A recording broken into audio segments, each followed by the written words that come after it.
Hey, ladies and gentlemen, welcome back to the channel. As always, it is Nick here, back to your daily crypto news and analysis. And today we are going to be talking about Ripple and XRP, as well as the vast majority of crypto and finance. And with that being said, I hope that you are all having a beautiful day or a beautiful night wherever you guys are out there in the world. Now, earlier yesterday, I did make a video regarding what's happening around Brics and the big change that is coming. In this video, I actually want to go in depth on some very deep connections with Ripple and many of the big players around the Brics nations. Specifically, I want to really address the major reset coming. And I also want to talk about a few of the things leading up to it and the big connections to watch out for that could very well paint Ripple and XRP as being crucial players in this new system. So with that being said, let's dive on in. So first and foremost, December 26th, Black Swan Capitalist posted this on X. I've been vocal about central banks gearing up for a gold-backed system intersecting with DLT. Fact, every central bank, including Brics nations, now rides on Ripple's protocol leveraging XRP for instantaneous settlement. Now, I don't think that this is a fact, personally speaking, but I do think that there is a lot of central banks tapping into Ripple and even tapping into XRP. And we actually know this from a lot of the discussions that we have from individuals that work at Ripple, but also from major central banks that are looking into Ripple's technology and have been looking into Ripple's technology for a while. We also know a lot of the Brics nations are already utilizing or leveraging some type of Ripple technology, which we will address and talk about. But here we have a video of an individual, which I'm going to play real quick, that kind of gives us a little bit of an in-depth view on what the central banks are doing and planning.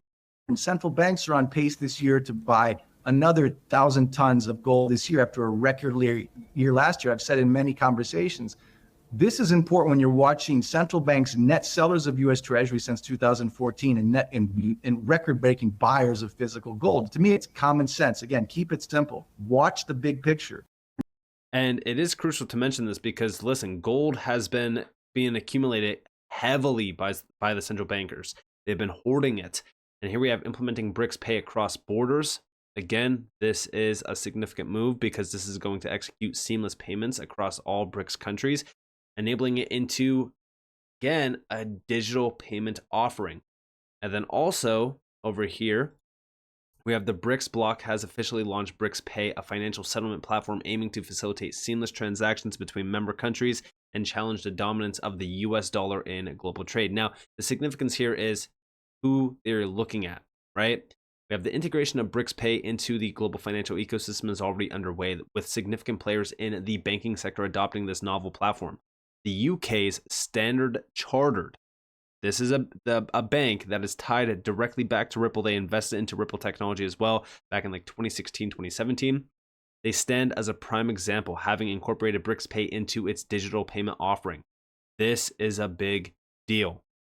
Now, beyond that, QNB Finance Bank, Ripple XRP. Big shout out to Chad Steingerber for this. QNB, largest financial institution in the Middle East and Africa, Brics Plus. Through its subsidiaries and associate companies, the group extends to more than 31 countries across 3 continents, 20 million customers operating 1,000 locations. And remember, right, this is a big player that is directly tied back to Ripple. And a lot of this can be processed through Swift or even without Swift. And we have down here, Ripple platform provides seamless, real or near real-time experience for our customers when transferring money. QNB is the first bank in Qatar to enhance direct money transfers experience to QNB Finance Bank in Turkey through its mobile banking service. Ripple is the leader in providing blockchain-based payment processing between banks and other payment service providers, including wallets. Now remember, right? Ripple's not trying to kill Swift, but I do think that dominance is being usurped from Swift over to Ripple because of its overall efficiencies. But this is a crucial one to mention concerning the overall scope of this. I mean, 31 countries, 20 million customers, 1,000 plus locations. Very significant. But also remember that Ripple has been focused on the MENA region for a very long time with on-demand liquidity at the focus point. This goes all the way back to October of 2021. Ripple continues to build momentum in MENA with first on-demand liquidity deployment in the Middle East. And they even mentioned how large of an area that this was becoming. With 78 billion in remittances in 2020 alone from Saudi Arabia and the UAE, the Middle East and North Africa MENA region is home of 2 of the top 3 remittance corridors in the world. The region is also undergoing a fast-moving shift to digital and boasts one of the world's most progressive financial regulatory environments. And remember, right?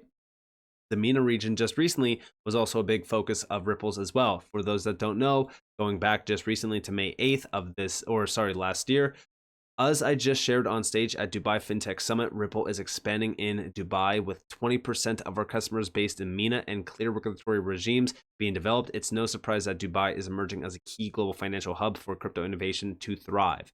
So again, they are heavily focused there, and they do have a very large name there already because they have been fully focused on it for a while. And this is all leveraging on-demand liquidity with XRP. And they continue to accelerate the MENA momentum. They were even then. They do mention Qatar National Bank and even Al Ansari Exchange in the UAE. These are 2 of the largest players that Ripple has already tapped into, and they are utilizing RippleNet to improve cross-border payments, of course, with XRP at the forefront of that initiative.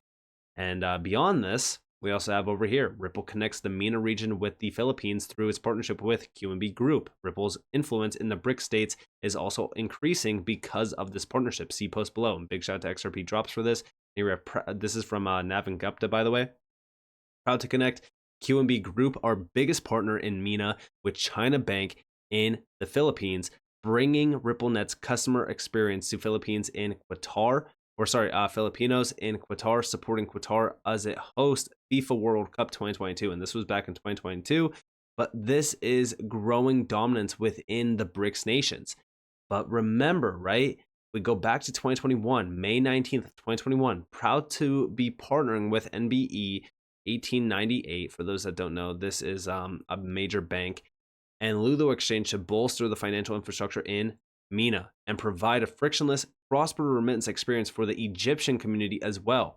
These are major players around the Brics nations as well. Egypt recently joined the Brics nations. And this is again Navin Gupta. And this is Egypt's largest bank. And also Lulu Exchange is a major player as well. We've been noting Lulu Exchange for a while. They have given us some sort of clues regarding XRP implementation, things like that. But this is a huge partnership, and this was back in 2021. Also, beyond this, we also have over here from Crypto Eddie, the big shift, believe it or not, those that stay on course will go extinct. This is from the CEO and board member at Qatar Financial Center. With XRP, trapped capital is 0. Again, very crucial note here. And this was South Asia and MENA at Ripple. This is Navin Gupta. And Qatar Economic Forum uploaded in June of 2021. This was back in 2022 when this got posted, but this is crucial to mention now, especially with a lot of the big moves being made around a lot of these big areas. Believe it or not, there are some legacy players that simply do not want, which is one of the other challenges, I think, do not want to believe that these technology companies are actually a threat. And so they stay on course, and I believe that they will go extinct. FinTech now takes 1% of total addressable market of the financial services. It will take a lot more in the coming years. So is it a threat then to traditional financial institutions on the whole, or is it more about embracing it? Bob or Naveen, I'd love for you to jump in. Yeah, I can jump in, and we can go a little bit, couple of levels deeper, because otherwise we'll be at the surface, right? So what is causing this change? So at least from one use case that we can see, so crypto trades 24/7, 365 days a year. That means on a Sunday night, you can essentially buy a Bitcoin, Ethereum, XRP, USDC if you wanted to. So what opportunity does it create? The opportunity it creates is normally when money moves around the world, if you look at remittances, which is about $150 trillion of money movement cross-border, say if you're sending more money from GBP to Philippines peso, GBP goes into US dollar goes into Philippines peso. That's how the money traditionally moves. And in that, there is something called as Nostro or Vostro accounts. And that's about $5 to $10 trillion of trapped capital that a sending institution has to keep with the receiving institutions to make that money flow possible, right? And that's almost the large majority of the cost, the capital cost and the depreciation risk, which comes in a remittance when essentially money moves from GBP to Philippines peso in this case. But if you were to use a crypto asset in the middle, which is a 24/7 market, then you're moving money from, say, GBP to USDC to Philippines peso, or GBP to XRP to Philippines peso, in our case, for example. And in that case, the trapped capital is zero. You're able to send money 12 o'clock in the night at an instant rate at almost a very minimal cost for the customer. And again, this is all with, of course, XRP at the forefront of this.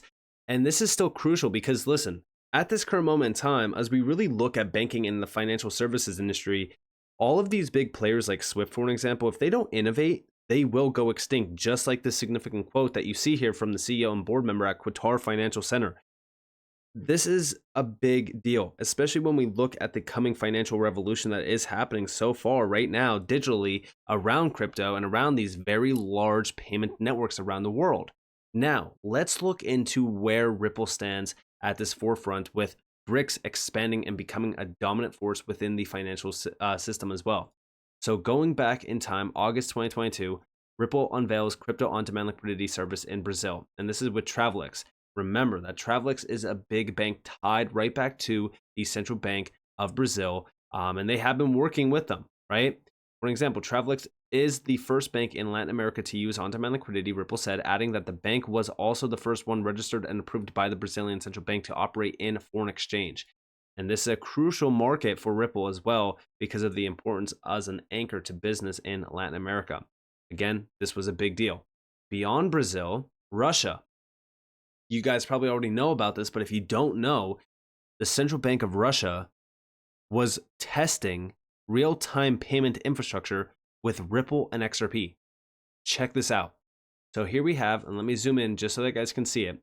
One of the toolkit projects based on the mechanisms of blockchain technology was the Bank of Russia project on the cross-border transfers implementation. In the first half of 2018, the Bank of Russia's Novosibirsk Innovative Laboratory conducted research on testing the possibility of cross-border settlements using the Ripple platform. The system technology assumed that the settlement participants had special accounts opened in the national payment systems and addresses in the Ripple network. Reflection of operations in national payment systems could be performed both after each transfer and at the end of the trading day or at certain intervals. Based on the research results, it was concluded the Ripple platform can be considered as the basis for starting work on creating a system of cross-border settlements, provided that the following organizational, legal, and technical issues are resolved. Use for XRP transfers or equivalents of fiat currencies issued by each participant, the national bank. Determination of a mechanism for reconciling balances between the accounts of Ripple participants and the national payment system. Use of embedded cryptographic solutions on the Ripple network. Development of a procedure for determining cross rates for the internal currency of Ripple XRP when deciding to use XRP in interstate settlements, aka cross-border payments. Maintaining correspondent directories between the addresses of the accounts of a Ripple network participants and the accounts of the banks they serve in national payment systems. And again, they do mention a few things down here around using fiat currency equivalents and cross-border transfers. It is necessary to take into accountability these three. But for the most part, they were testing XRP and Ripple already. And this is, remember, the Central Bank of Russia. Also, India. Ripple confirms XRP on-demand liquidity payments are now available in India. This was just recently in 2023. Also, Ripple's Indian partner joins Digital Rupee CBDC project. This was actually Yes Bank. They announced that it was going to be a part of the UPI interoperability task force to take part in the RBI operations with digital INR. And then also, China. Go all the way back to 2017. I know this is 2017, but welcome China's central bank, industry, and academic leaders to Ripple HQ to discuss the latest blockchain trends.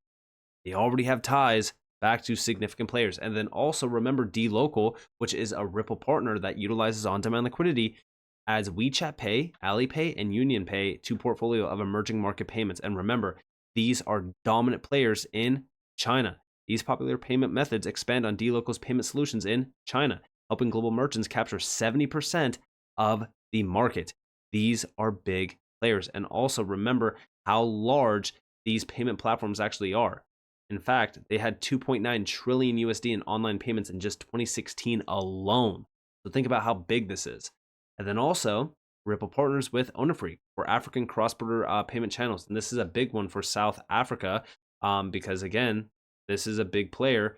Onafreak has become a dominant force. We've been talking about Onafreak for a little bit of time. We actually got some more insights into their overall network. They are a major player. But then also, already 13 African countries utilize Ripple and XRP. And this was a recent report going all the way back to 2022. Imagine where they are at now. Again, you need to be focused on these significant connections because the Brics, listen, like as we look at these nations, they have been on a warpath. A lot of people think that it's to replace the US dollar, it's to kill the US dollar, it's this, whatever. The overall goal here is to accelerate the new system. This new system is heavily dominated by these big players like Ripple, for example. And I always say, you know, everyone has their own idea and their own agenda on this. In my opinion, my agenda, my thought process, my opinion has not changed. I personally believe that Ripple and XRP plays a vital role in this new system. All of these big connections, these tests, everything leading up to this point, in my opinion, is not a coincidence. You need to be focused on the big change here. And it's all happening in a significant time. We have major central banks hoarding up gold. We have major central banks selling treasury bonds, and they have been selling it for a while.